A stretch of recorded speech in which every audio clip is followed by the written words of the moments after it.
So right now we are in Cane Creek. It's in Bakersville, North Carolina. And this is an area where the flood severely impacted the lower valley of this area. We've had to work with DOT to restore the road and get it to where we can get trucks in and out of here. There were many areas where the road was washed away or even undermined by the overflowing river. So since then, we have worked with DOT. They've come in, brought a bunch of material. As you can see, an area like this right here, they've trucked in a bunch of stone, spread it out, packed it in, gave us a good working area so that we can start to restore the power and get some of these poles back and lines back up.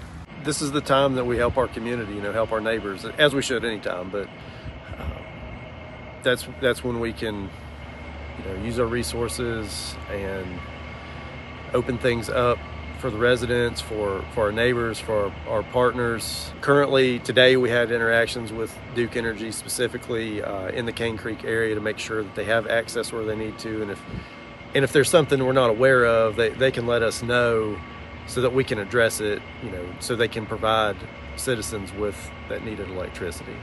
So the terrain is a big challenge. Our feeder out here runs across mountains, very inaccessible.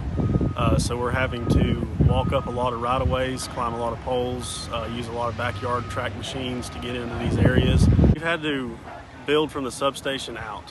Our substation is in Spruce Pine, which is in car is about 20 minutes away from here.